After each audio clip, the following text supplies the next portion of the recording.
build my gallows and build them high. Makes a long time climbing before I die. I want the chance that's bit in his eye. Oh, well, they gave me balls, but I can see between to a dusty yard and long gone green. We call that freedom, if you know what I mean. And I dry my sorrows, but the whiskey's gone. I'm sober as a judge. Hello everybody, welcome to Longbangers. I'm Matty, this is episode 75. I'm joined tonight by Brian. Brian, how are you doing? I'm alright. I just found a spot on my arm that I think I could squeeze if I go at it at the right angle. Is this going to distract you for a good chunk of the podcast? Probably. Right. And I've also got John as well. I wasn't expecting John, how are you doing? I'm alright. I don't have a spot on my arm to be distracted by. Nah, well, what are you going to get distracted by then? Fuck me, it could be something floating past the window. Nordic Socks. Nordic Socks. Nordic Socks. So Do we you were know just I'm going to add that to my list of things that I plug on the show. Alan's Bakery on Wrestle Rig Road, Los Cardos on Leith Walk, and now Nordic Socks. Nordic Socks. John, tell us why we're talking about Nordic Socks. I'm talking about Nordic Socks because for some reason the amount of shite that I look at on the internet, it popped up on, I think it was like my Facebook or Instagram feed, and it was 5 pairs of Nordic socks for $34.95. That's pounds, not krona. This is based on obviously what you've been browsing. I've been looking at that socks have come up. See, I just normally get that local girls want to meet me. I actually need to.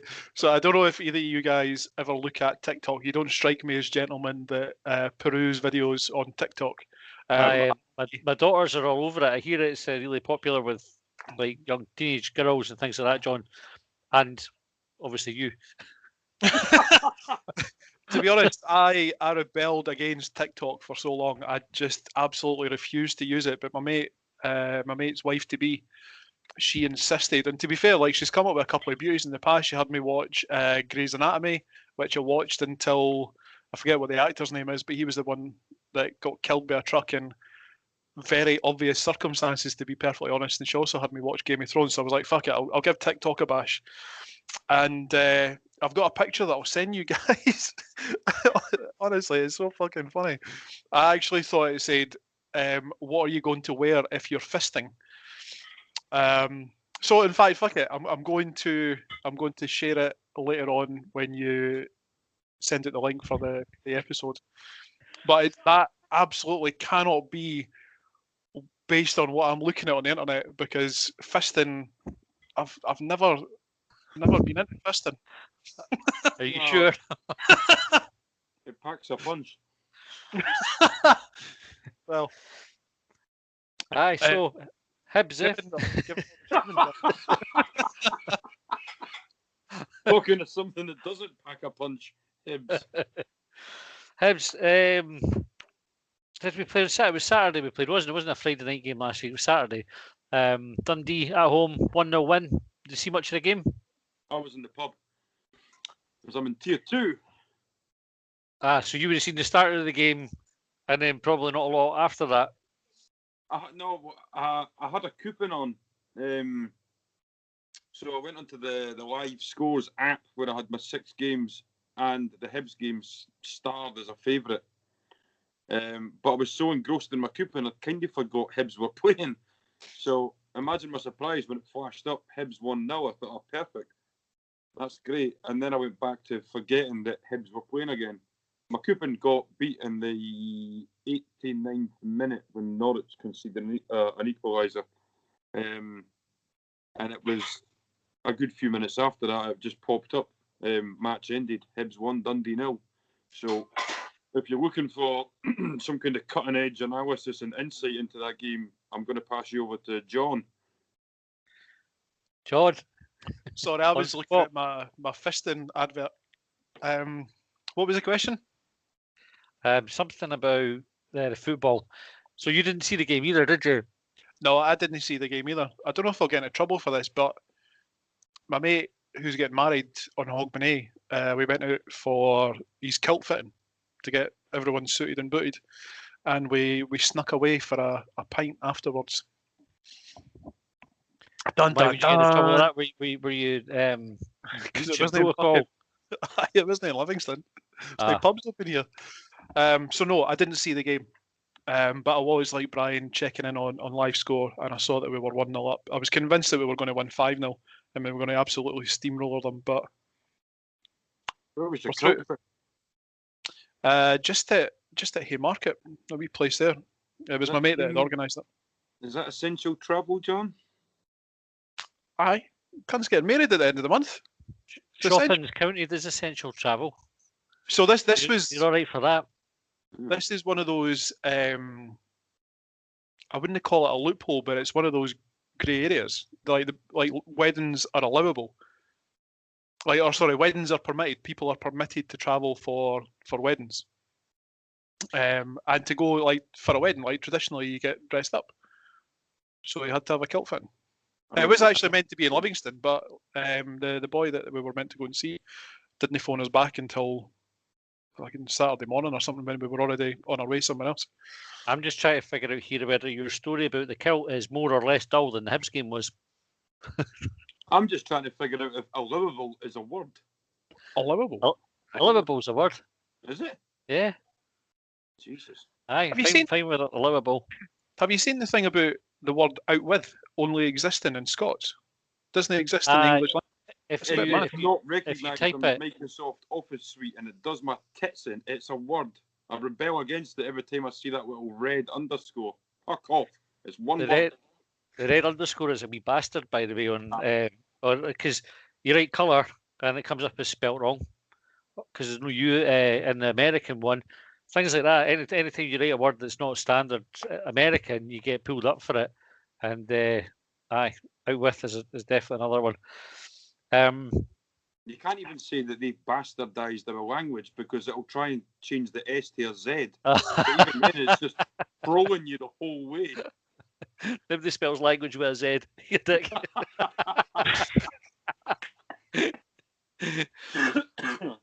So, John, anyway, the wedding's in Hogmanay, you said? Hogmanay, yes. Hogmanay.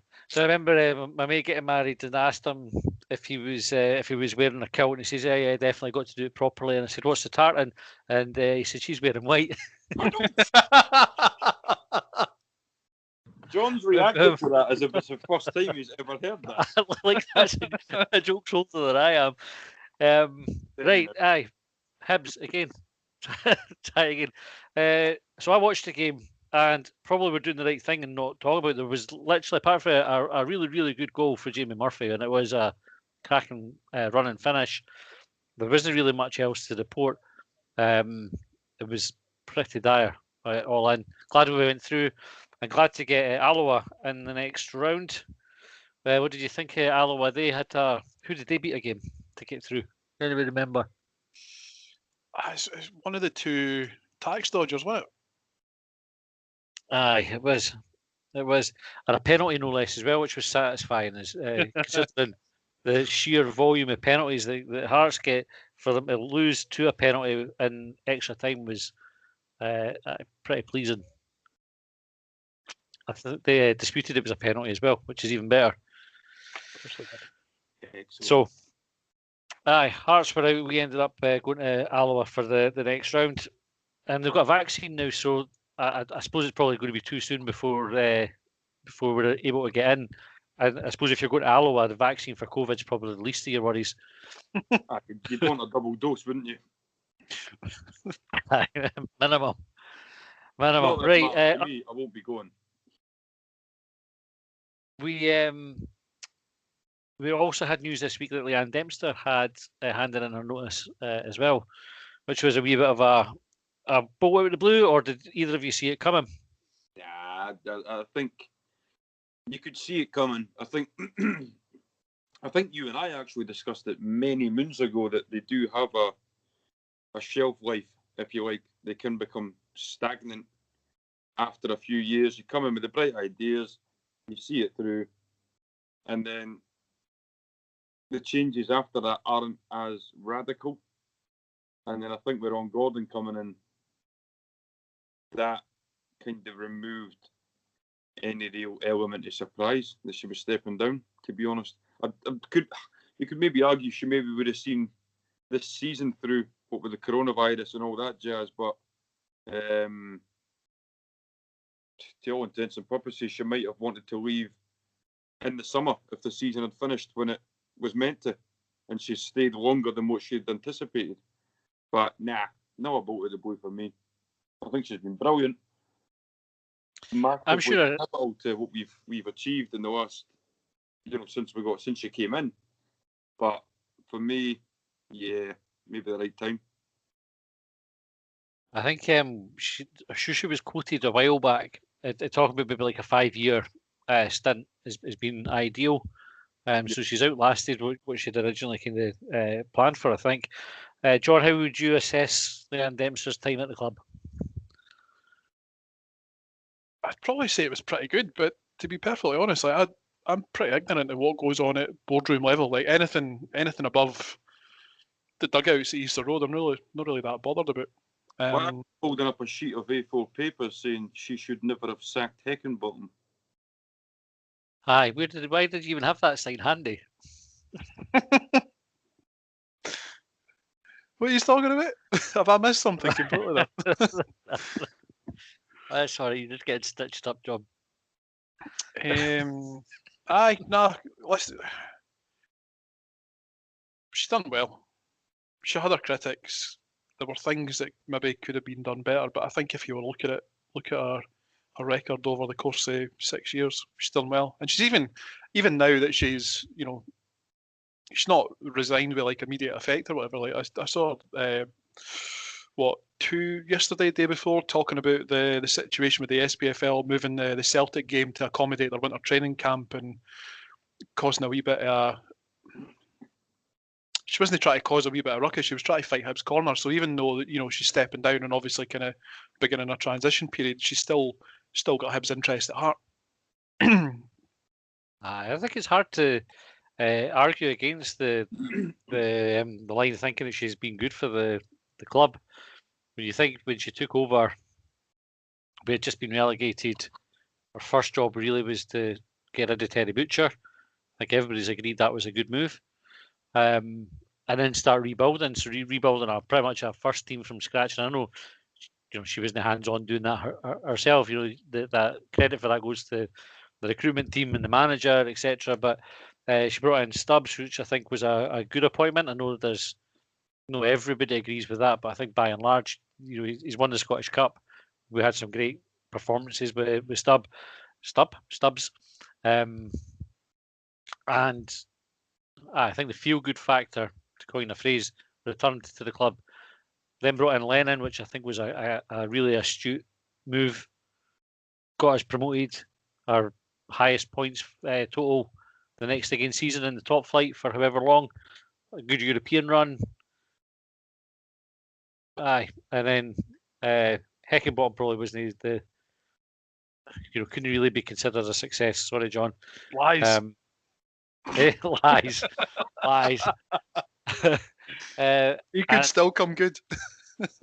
And then on to Jack Ross as well. And I think generally speaking of performance, results-wise, Jack Ross has been a good appointment so far. And also oversaw the transition of the club for Sir Tom Farmer to Ron Gordon. So it's quite a lot to get through, in a 6-year period. She's had a lot to contend with. Yep. Aye. You almost made that sound like a eulogy, Matty. Like she's still alive. She's still going on to do other things. Just like the road. Aye. It's dead to me. Like, as soon as she leaves the club, dead to me. Like everybody, like all the rest of them, as soon as they leave. The only one that is not dead to me is Frank Sosey and maybe John McGinn as well. Do you think she'll take up another job in Scottish football, or do you think she'll just give football a wide berth for a while? Well, she's reported to be taking over at Queen's Park because they've just gone professional. So I think they've got a wee bit of money behind them, and there's an opportunity to grow a club from the ground up, pretty much. So that'd be interesting. Closer to home for her and everything as well. I think she said she wanted to spend more time with her family, so that would fit with that. I don't know if there's any truth in it. It was reported, but I don't know how accurate that report was. Well, whatever she does, wish her all the best. Yeah, of course. And I think she would leave with the thanks of everybody from the Hib support as well. I don't think anybody would grudge her success in the future. I think So it's sort of with into Longbangers, even if once she goes. She still will. I don't know if she does at the moment. I'll tweet her and ask. We'll put the question to her. Could be one for short bangers. See if she can answer it. Should we name a stand after her? No. No. Don't be ridiculous, John. At least not one at Easter Road. We can't even spell her name properly. What chance have we got? That's it. You see the variations that folk put out on it. There's no chance. Is it one N? Is it two? Does it have an E? Does it no? Has it got a hyphen? Hyphen, no. No, John, it's DEMPSTER. And any ideas for a replacement? Absolutely no idea. But did I talk about this the other week and asking if there was like a transfer list of CEOs out there? You did. Aye, you So did. No, I've got absolute. I hadn't heard of Leeann Dempster, I think, until her name was touted as being a possible candidate for the role at Easter Road. So I've not got a clue. So I'd heard of her, but only because through working together, that group. You worked with Dempster? No, the working together group at Hibs. There was a guy there called Gogs Mackay, and I don't know whether Gogs listened to the podcast, but he's a lovely guy, really, really kind of larger than life character. Loads of time for him. I met him through that, and still bump into him from time to time in the games and stop for a blether.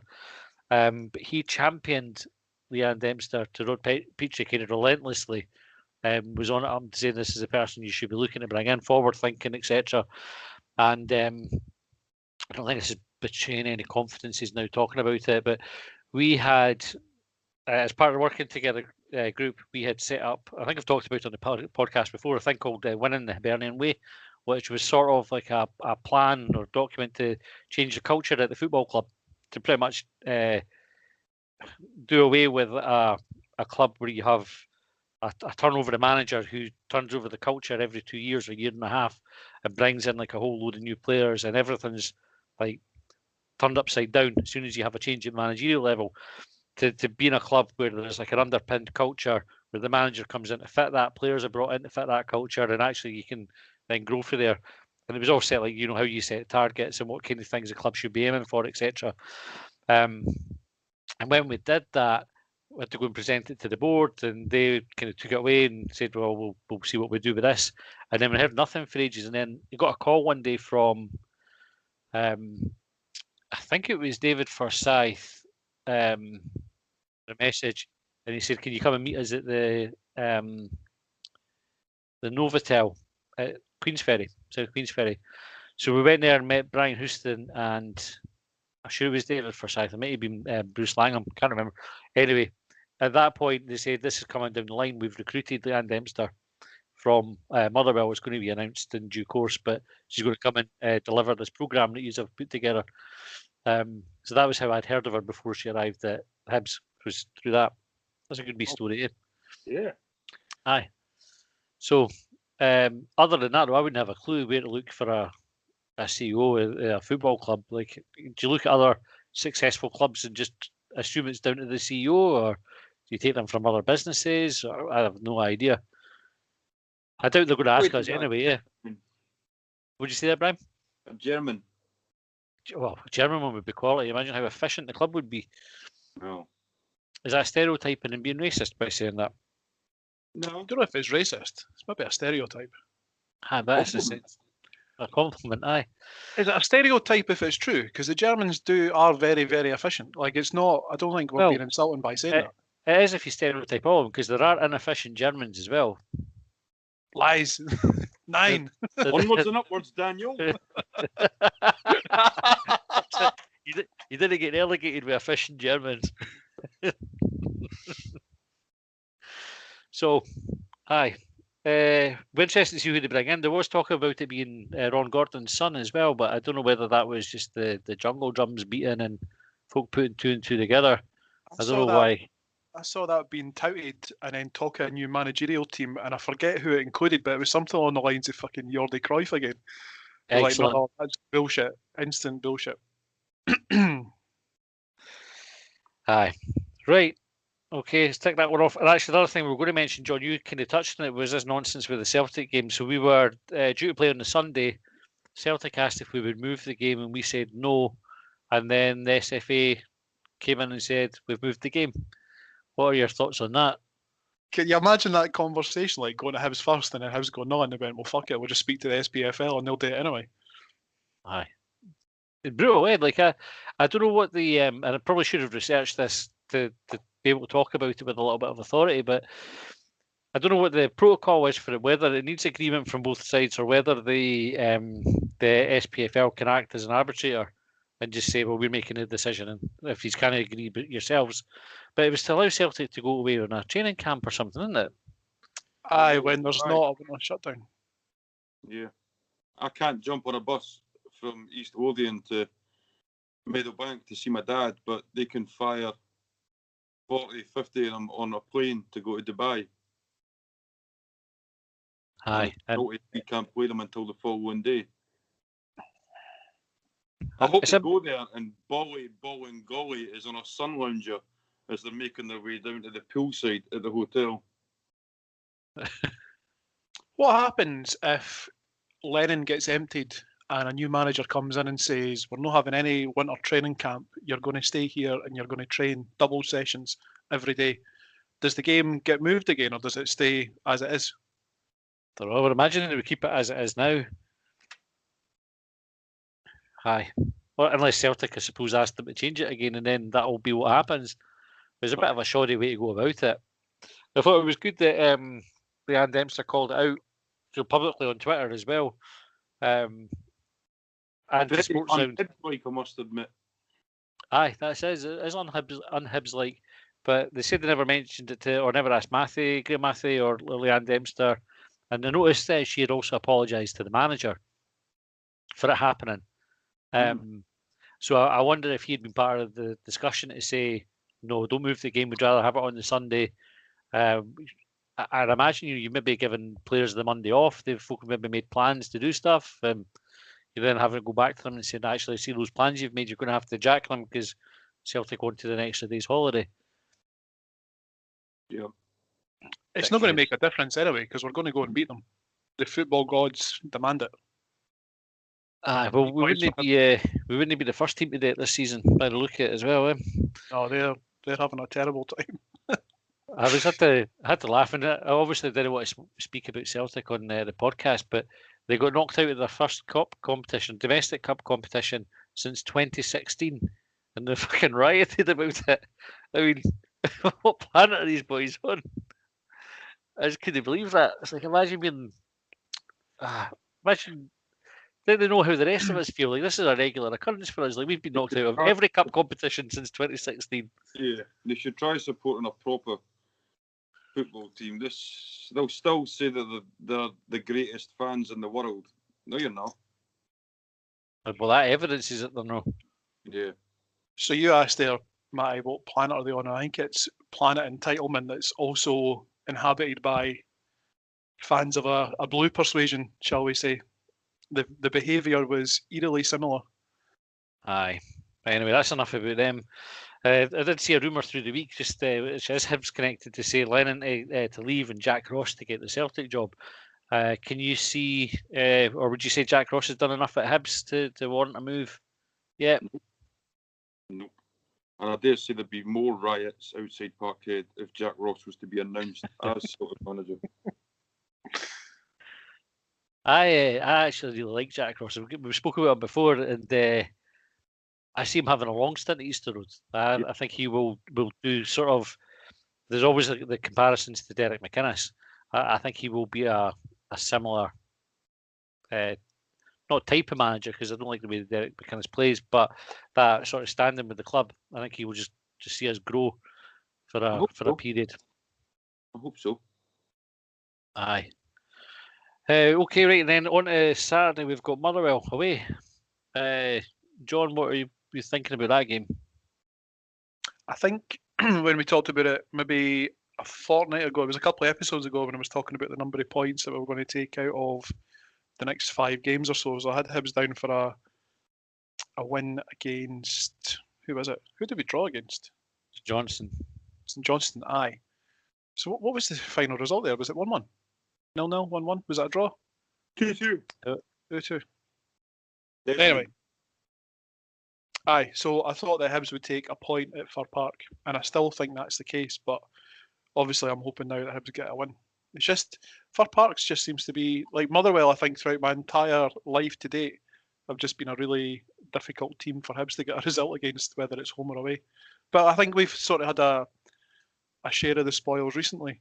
And I don't think Motherwell had a bit of a shaky start to the season, had a strong performance against us at Easter Road.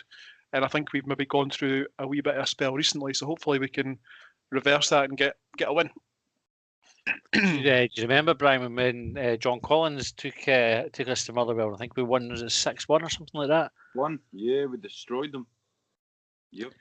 I was I was with Jane that weekend. I remember seeing the scores coming through on the TV, and he's kind of constantly updating for them watching it after. Aye, fantastic result, great performance. Was that no long after Sprivel had signed? Maybe why am I thinking Sprivel played in that game? I'm not sure. We'll have a look up. While we're here, John, there was also the other 6-goal. Hibs scoring 6 goals at Motherwell. Always gets brought up to 6-6. What are your memories of that game? My memories of that game were watching it on a dodgy stream, funnily enough, on this laptop. That's how old the laptop is. And it cutting out when it was 6-5. And I knew that Motherwell were going to score a 6 and equalise. See, I was driving home from work. I'd worked at, must have been HSBC at the time.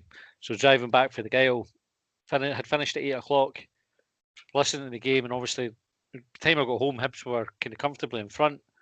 And I came in the door and shouted Josh. So Josh would have been wee. I said, Josh, come, like Hibs are playing, come down and watch the end of the game. So because he comes down, he's like, this is brilliant. And then it just went totally Pete Tong. And at the end, I was like, oh, Josh, you're a jinx. And he proper took it to heart, like he was greeting and everything. And I was like, oh, I'm a terrible dad. I'm like, you're not really a jinx. I was only kidding. Aye, didn't go down well with him at all. I felt terrible for that. Sproul did play in that 6-1 game. I've had a feeling it did. I'm sure that was like Sprivel, Cullen, Shields, maybe. Aye. So the goals for Hibs that day: Scott Brown, Chris Killen, Ivan Sproul got 2, Rob Jones and Dean Shields. Yep. I mean, not bad. I didn't go to that game either, by the way. A good memory for the game you were at. I know. It's a knack. Good memory for looking up on Wikipedia. It's on YouTube as well. If anyone wanted to go and watch it, the YouTube account is John Sparky too. So the game's on there. If you wanted to go and have a wee trip down memory lane to something that you never watched and can't remember. Okay, predictions for Saturday. 6-6. I'm going to go for 1 each. Well, we seem to be draw specialists in a way. Folk were saying that, but I'm not sure if the stats actually back that up. I forgot to kind of check that as well. I think Hibs are going to hit a bit of form. I think we're due to turn a wee bit of a corner. If we had a wee bit of a tough time it, I think we might turn it around. So, my predictions, I think I'll say Motherwell will score first goal and Hibs to roll back and win 3-1. And I think Big Doidge is going to get a hat trick. He's going to get back in amongst the goals as well. He's not scored a league goal for a wee while. No, he was involved in the goal at the weekend there, though. I saw that much. He was the one that played off for Nisbet, who played in Murphy. Aye. So all 3 attacking outlets combining for a Hibs goal. It was lovely. We turned for Nisbet to dig the ball out under his feet and then just play Murphy through. It was probably the best bit of quality in the whole game. Aye, every time I see Nisbet, I'm just really, really impressed with his versatility. He's not a one-trick pony whatsoever. He's no any kind of horse. No. If he was a horse, though, what sort of... Would you say that he was like a Clydesdale, a thoroughbred, Mustang? What do you think? I don't know enough about horses to say. Brian? The second one. Aye. The Mustang. That's a car.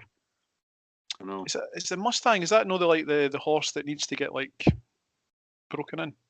Like it's a bit wild. I beg your pardon. I knew you were going to go there. Anyway, moving on. Wow, Hibs. Hey, No, but it's a Mustang. It's named after the horse. Fuck off. I was right. I'm not doubting you, John. I'm not doubting you. I just hadn't had, like I said, my horse knowledge isn't the best. Like I didn't watch racing or show jumping or Let me read this out to you. it's known lasagna. I didn't know about it. The Mustang is a free-roaming horse of the western United States, descended from horses brought to the Americas by the Spanish. Mustangs are often referred to as wild horses, but because they are descended from once domesticated horses, they are actually feral animals. There So you go. they're fucking mental.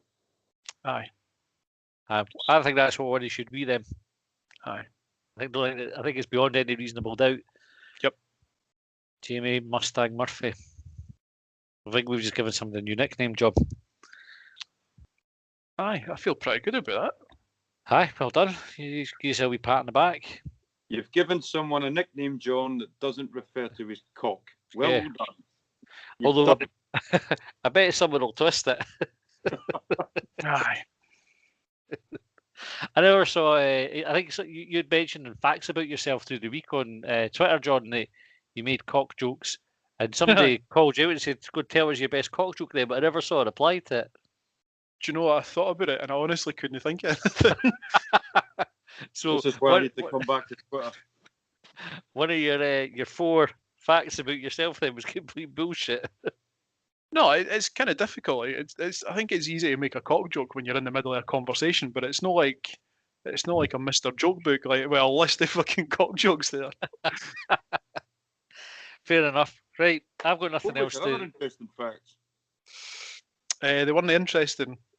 Oh, One of them was that it makes me uncomfortable to have more than 7 browser windows open in my phone. I don't know why. Absolutely no idea. It just makes me uncomfortable. Yeah, I agree with Nothing that. about the number 7. Nah, I don't know, like, it's sort of, you know how, what are you guys like for the volume on your TV? Has Does to it be have- an even number. Aye. Oh, So I don't take care about that as long as I can hear it. So you would have your volume on like 13 or 17 or something? I wouldn't even paying attention to it. You absolute psychopath. Is this Well, a thing? That, I have to have an even number, but if I'm watching Hibs and Hibs are at home, it has to be at like 21. So it has to resemble a scoreline that I'd want Hibs to have, which 21, 2-1's probably the best.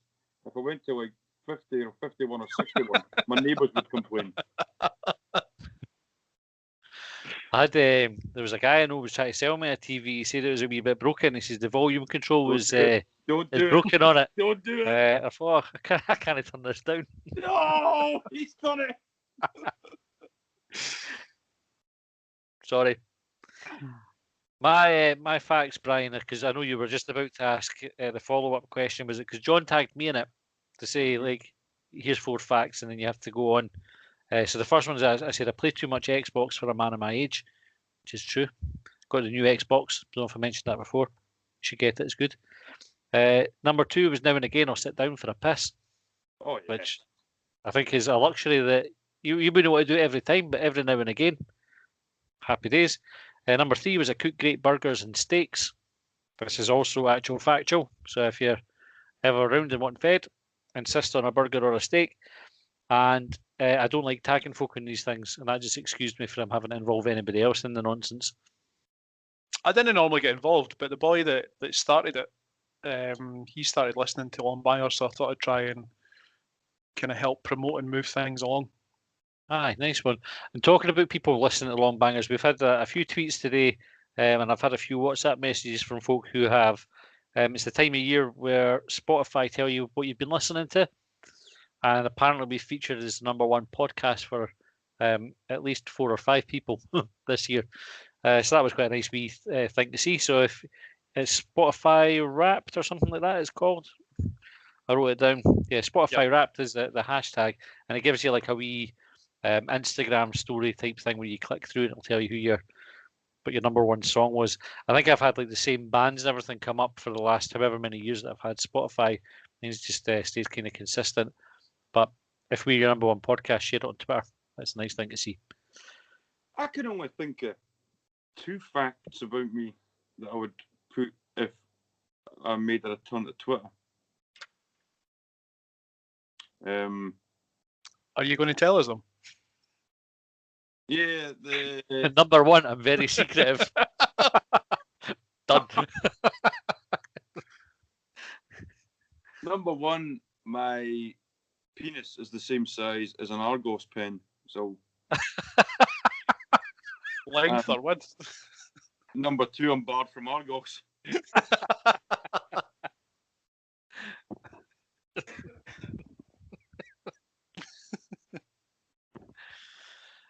Aye.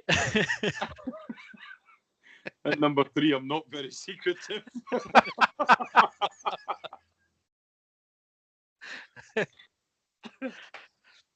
Right, well, we call it a night there. I don't know. I'm kind of enjoying the chat. Well, I mean, you're very welcome to carry on, John. I'm not sure anybody else who tuned in to hear what was happening at Hibs against Dundee is now interested in what we're on about. I should maybe call it a night and see if I can come up with a cock joke that I can reply to Michael with. Well, we're back with short bangers tomorrow, so get your questions in for that. So we'll just carry things on then, John, and you can get back into the groove with it. Just to clarify, when we do short bangers, will there be a bangers after that? I need to get my timelines in order. What do you want to do? I'm open for it. Just do both. Aye, well, they both okay. There you go, folks. You're going to have a short bangers, and then at the weekend you'll have a bangers as well. Don't say we're not good to you. Right, well, thanks for listening anyway. You got this far. Sorry we didn't talk too much about the football. There wasn't really that much to talk about, in fairness. Hopefully Motherwell and Hibs will serve up a better game than Dundee and Hibs did. I was going to make a peh joke. You know how Dundee say peh instead of pie, peh and meh. But I decided against it because I thought it's shit. So we're going to leave it there. Stopped you before. Eh? It's never stopped you before. This is true. This is true. I do have some pride. Not that you would know it. Right. Thanks for listening, and we'll catch you next time.